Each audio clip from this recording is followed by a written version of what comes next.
उत्तर प्रदेश के लखीमपुर खीरी वायलेंस का एक और वीडियो सामने आया है, जिसमें एक पुलिस एहलकार किसानों के ऊपर गाड़ी चढ़ाने के बाद हुए वायलेंस में जख्मी एक शख्स से पूछताछ कर रहा है। खून से लथपथ सफ़ेद बनियान में जख्मी शख्स जमीन पर बैठा पुलिस एहलकार के सवालों का जवाब दे रहा है। वाज़ेह है कि ये जख्मी शख्स यहाँ भैया लफ्ज़ का इस्तेमाल सेंट्रल मिनिस्टर अजय मिश्रा के बेटे आशीष मिश्रा के लिए इस्तेमाल कर रहा है। अरे पानी मत पिलाओ, पानी नहीं पिलाना।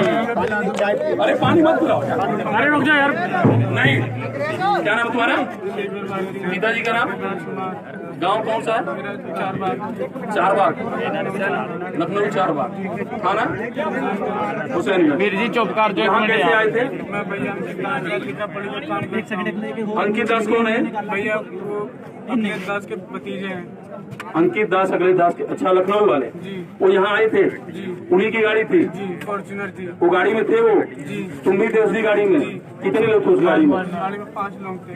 कौन सी गाड़ी थी? फॉर्च्यूनर थी। गाड़ी नंबर 0036। किस कलर की थी फॉर्च्यूनर? ब्लैक कलर की फॉर्च्यूनर में थे। उनका नाम था अंकित दास। आगे एक और गाड़ी थी, वो दूसरी किसकी थी? वो मुझे नहीं मालूम। क्यों? उसके बारे में नहीं मालूम। वो भी तो साथ में ही होगी। मुझे उसके बारे में नहीं मालूम। क्या हुआ इतना बता दो। बस मैं उनके साथ में लिखा पढ़ेगा काम करता हूँ। तुम आगे बैठे थे पीछे बैठे? पीछे बैठा हुआ था। क्या हुआ अचानक ही बताओ। अब भैया वो आगे से थार सबके ऊपर चढ़ाती हुई जा रही थी, हम पीछे में बैठे हुए थे। पीछे वाली फॉर्च्यूनर भी थी। फॉर्च्यूनर भी भगा रही थी। तुम्हारे साथ ही तो होगी गाड़ी, थार भी तुम्हारे साथ ही थी ना? आगे वाली थी। अरे भाई, तुम्हारी आगे गाड़ी थी फॉर्च्यूनर? आगे थार किसके साथ थी इतना बता दो। थार तो भैया के साथ में थी। थार उन्हीं के साथ थी ना? उनको मालूम है किसकी थार है? वो सब उन्हीं के लोग थे ना? चलो ठीक।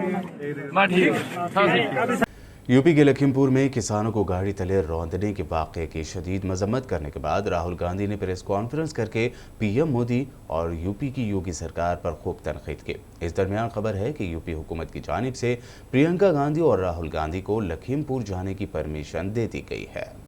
अब कुछ समय से हिंदुस्तान के किसानों पर सरकार का आक्रमण हो रहा है।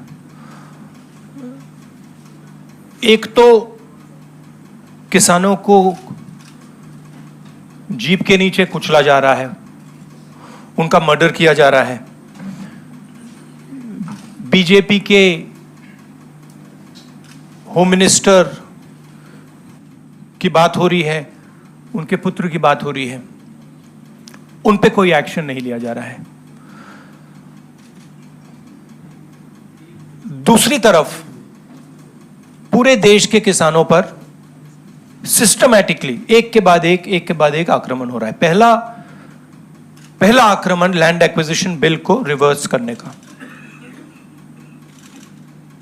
दूसरा, ये जो 3 नए कानून लाए हैं, और आज सिस्टमैटिकली जो किसानों का है उनसे छीना जा रहा है।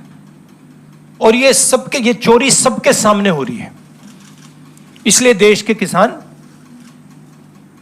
दिल्ली के बाहर बैठे हैं। कल प्रधानमंत्री जी लखनऊ में थे, मगर प्रधानमंत्री जी लखीमपुर खीरी नहीं जा पाए।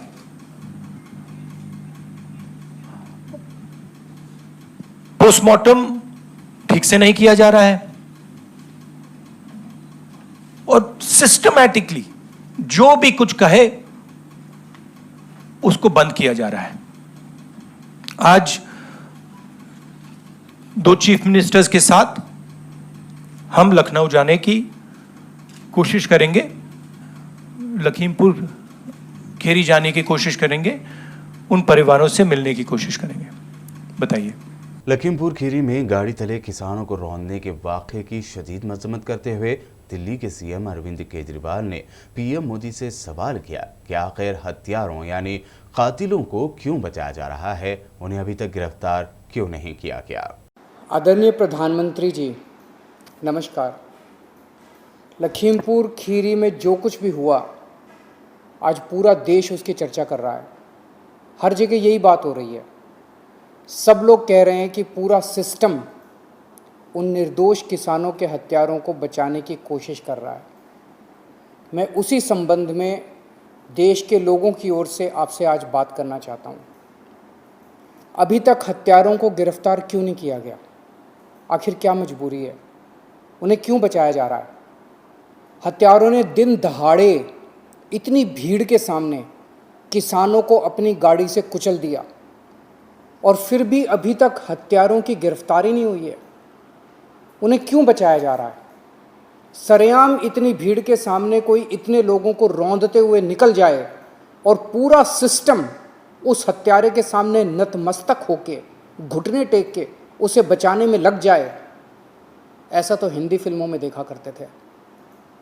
प्रधानमंत्री जी, आज हर देशवासी टीवी और सोशल मीडिया पे देख रहा है कि एक गाड़ी आई और किसानों को रौंद के चली गई।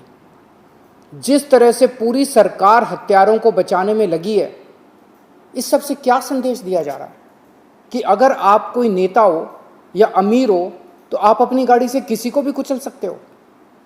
उस गाड़ी ने सिर्फ वहाँ मौजूद किसानों को नहीं कुचला, बल्कि इस देश के सभी किसानों को कुचला है, इस देश के गरीबों को कुचला है। ऐसा लगता है कि उस गाड़ी ने पूरी सरकार को ही कुचल दिया है, पूरे सिस्टम को कुचल दिया है। सिर्फ ख्वाबों से नहीं, घर बनते हैं इरादों से। MS techno and company builders and developers लेकर आए हैं एक नया प्रोजेक्ट, साबेरीज Umar enclave super deluxe construction.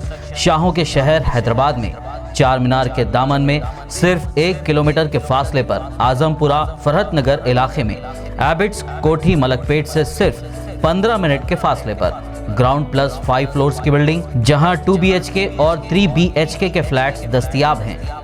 Zaki and associates की जानिब से बेहतरीन स्ट्रक्चरल डिजाइनिंग का मायानाज structure, 24 hours water supply, parking facility, मस्जिद और प्लेग्राउंड के करीब GHMC अप्रूव्ड लोन और इंस्टॉलमेंट्स की सहूलत के साथ बुकिंग स्टार्ट। मजीद तफसीलात के लिए रब्त करें 9959023786, 9959023786, 9581528002, 9493854625।